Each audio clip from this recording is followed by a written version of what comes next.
मानो के बुजुर्गों ने सिर्फ अल्लाह के लिए वक्फ कर दी थी। इतनी ज़मीनें, हवेलियाँ, दुकानें, सब कुछ इस उम्मीद पे छोड़ दिया गया था कि ये सारी जायदाद ता क़यामत तक उम्मत के लिए काम आएगी। लेकिन आज वही वक्फ राजनीति का एक नया निशाना बन चुकी है और कई गंदी नज़रें इस पर पड़ चुकी हैं। तो दोस्तों, इस्लाम में वक्फ का मतलब होता है किसी चीज़ को अल्लाह के लिए छोड़ देना।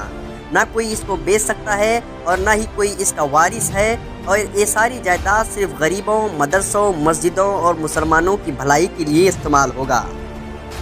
हमारे दादा और परदादाओं ने अपनी ज़िंदगियों की मेहनत की कमाई, ज़मीनें, जायदादें वक्फ कर दी बिना किसी लालच के, ताकि उनके बाद आने वाला हर एक मुसलमान का इससे भला हो और वो इससे फ़ायदा उठाए। तो दोस्तों, आज भी सिर्फ भारत में 6 लाख से ज़्यादा वक्फ के प्रॉपर्टीज़ हैं। कुछ रिपोर्टर्स के मुताबिक उनकी टोटल वैल्यू लाखों करोड़ों तक पहुंचती है।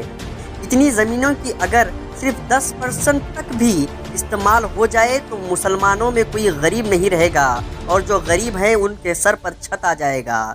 लेकिन सवाल ये है कि इतनी ताकत होने के बाद भी मुसलमान पिछड़ा हुआ क्यों है? दोस्तों, मुसलमान पिछड़ा हुआ इसलिए है क्योंकि उस जायदाद का सही से इस्तेमाल नहीं हुआ। तो दोस्तों, आज कुछ राजनीति दलाल, खासकर बीजेपी, वक्फ को लूटने के चक्कर में है। इसी चक्कर में वो नए कानून ला रही है। 2023 में कर्नाटका और कुछ बीजेपी रूल्ड स्टेट ने वक्फ प्रॉपर्टी की इन्वेस्टिगेशन शुरू की थी, और उस इन्वेस्टिगेशन के बाद ये कहा गया कि वक्फ इलीगल ज़मीनें होल्ड करता है।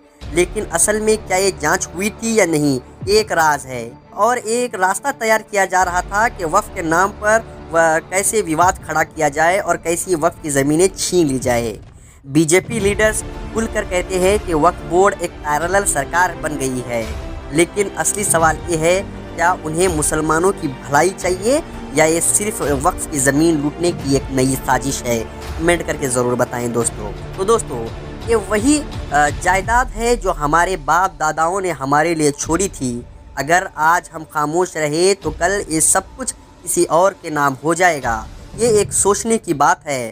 खासकर मुसलमानों, सोचो, अगर ये जायदाद एक बार चली गई तो दोबारा हाथ में नहीं आएगी। दोस्तों, वक्फ सिर्फ एक ट्रस्ट नहीं है, ये एक अमानत है। हमारे बुज़ुर्गों का यकीन है, उनका ईमान है, और अब ये हम पर लाजिम है कि हम इसकी हिफाजत करें और इन राजनीति दलालों के हाथों से हमारी ज़मीनें वापस निकाल लें।